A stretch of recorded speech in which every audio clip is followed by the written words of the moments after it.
Lions TV, we are sponsored by Regal Elevators and Lifts Consultants Limited, a company that is owned and operated by a Millwall fan, just like every single one of the sponsors that you can already see on the screen. If you are going to do a bit of business in 2021, then please keep it in the Millwall family by checking out all of our sponsors' website links in the description below. This is your preview show for tomorrow's difficult away trip to face previously of the Premier League, Sheffield United at Bramall Lane.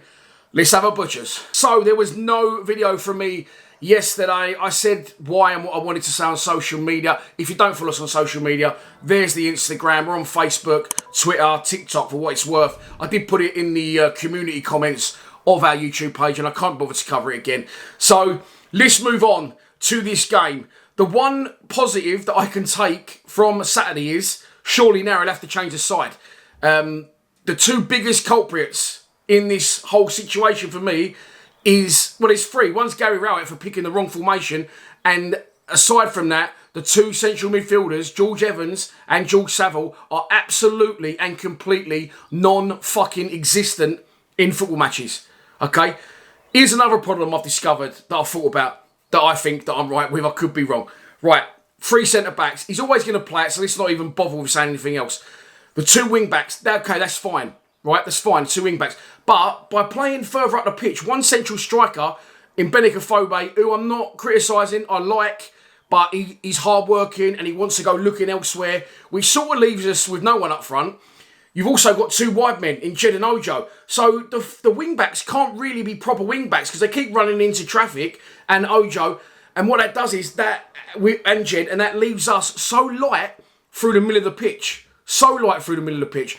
We don't create anything through the middle of the pitch. No one carries the ball and runs with it and tries to slot balls in between centre-backs and full-backs. You know, and try and take people on. Old school, what happens to that? Why don't people run at people anymore and try and get past them? Because if a defender's getting run at by a midfield player who's getting beyond, he's got to be running backwards or side on to try and jockey him from his own goal. It's not easy. Trust me, it won't be easy. So I think, if you think back to, I think it's the back end of last season, right? We changed it, okay? And then people are going to think I'm mad in a minute what I'm going to say, but I'm going to say it because I honestly, genuinely believe it. Because it involves Mason Bennett, but he needs to stay fit. This is the problem with him, and you can't always rely on that. But this is what I would do, because at the back end of last season, we had Danny Mack flying down the right wing back, we had Scott Malone flying down left wing back, and you had Billy Mitchell coming through the middle with Mason Bennett and Jed up top, and we was playing decent stuff. I don't think that was the back end of last season. I think that was during lockdown, or was that during last season? It's frazzled my brain, but whenever it was, we looked dangerous at home. Scott Malone scored a couple of screamers, and we looked a lot stronger. So this is the team that I would go with. If you play Saville and Evans, centre midfield, we might as well not even bother travelling. Well, I'm not travelling because I've had enough of it. So I'm not travelling tomorrow. I've got to interview Etienne Verveer Wednesday, and I haven't got to, but I'm going to watch the under-23s tomorrow during the day. So that's what I'd rather do at the minute, and focus on the club as a whole, the great history, the youth coming through, instead of just the first thing, because I'm finding it really fucking frustrating. If you are travelling tomorrow, absolutely fair play to you, but I won't be. This is the team that I think, if he did play it, could potentially get something done up at Bramall Lane. Bolkowski in goal, back three. Sean Hutchinson, Murray Wallace, Daniel Ballard. If he's fit, Scott Malone, left wing back. If he's not, you'll have to play Cooper and put Murray Wallace left wing back. Right wing back, Danny McNamara. Now, the only three midfielders that should be playing were the three that didn't play on Saturday, and that's Billy Mitchell and Keith Bell doing the work, with Ryan Leonard being allowed to also, as much as he does work, bomb on and join in up front with Mason Bennett and Jed Wallace. That's a big shout. I know it's a big shout, but that's the team that I would go with. I like Ojo, but I still don't think he's fully fit, and I think he's been thrown in at the deep end on the back of his illness that took 10 days to recover from. And it also leaves Benik out the side. Now, listen, I really like Benik. I love his work ethic. However, I don't feel, and I said this at the start of the season, that he's going to score the amount of goals that we need him to score. And again, that isn't his fault. He scored 2 goals this season, one against Fulham that hit him on the head and he knew absolutely nothing about it. And the second one is the goal at Cardiff, which he did really well, good footwork, scored a good goal. And it took a big deflection. But I don't know. I think you've got to play Bennett if he's fit. And the reason being, at the back end of last season, Bennett scored 5 goals in 9 games, playing alongside Jeb Wallace. And all the games are flowing back to me now. Reading away, he scored a good goal, didn't he? He scored the winner. You know, they had a good partnership. We looked like a good side.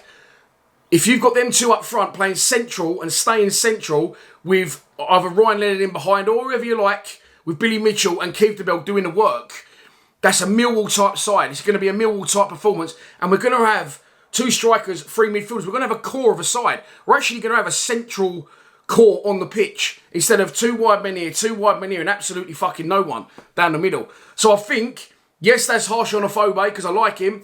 Yes, that's harsh on Ojo, but at the minute, to get the results that we need, I think you've got to go a bit Millwall. I think you've got to go a bit old school. Stick those 3 fucking battlers in the centre midfield. Ryan Leonard likes to bomb on. Keith DeBell breaks play up really well.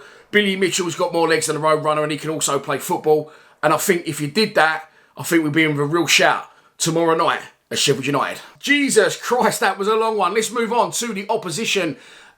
Sheffield United, newly relegated from the Premier League. They was absolutely struggling at the start of the season. Chris Wilder left, I think, at the back end of last season, and they're now managed by Jukanovic, of course, ex-Fulham manager. And as I said, they was struggling at the start of the season. And again, careful what you wish for. Do we expect too much as Millwall fans? Because they currently sit on exactly the same points as us and sit 13th in the table, just above us on goal difference. And they've had a little bit of a mixed bag. In their last 5 games, they've had 3 wins and 2 losses. Last time out was on Saturday. They beat Stoke at Bramall Lane to edge above us in the table. The one to watch for them is going to be Billy Sharp. I don't always do a one to watch anymore, but fantastic professional. He's got to be about my age, I think. But scored goals in the Premier League, dropped down to the Championship, and even though at 97 years of age, I'm sure he'll still get the job done in this division.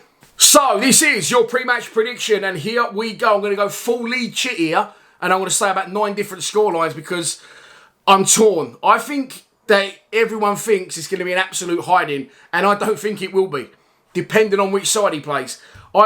He's got to change something after Saturday. One of the worst performances I've ever seen from a Mill team at home.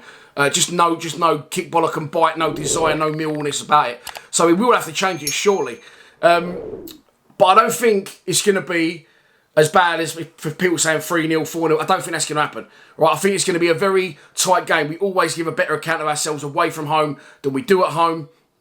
And I think a very big Sheffield United crowd will be expectant of 3 points. So I'm going to go for a 2-1 Sheffield United win. But I don't think it's going to be, you know, the bad, dismal destruction that everyone thinks it's going to be. I think that they might score 2 and we might come back into it late on with a goal from Benik off the bench. That's Benik off the bench, of course, if he picks my side. If not, then that'll be Benik and he probably will start tomorrow. Listen, if he does, I know it's a big call, but Mason Bennett, 5 goals in 9 games when playing up front with Jeb Wallace, and we can't score no goals, I think the answer's there. Unless, of course, Mason trips over on the way to the team coach or something. That's enough from me. Join me tomorrow for the live stream if you cannot make it to Bramall Lane. Please subscribe to Lions TV. Come on, you Lions.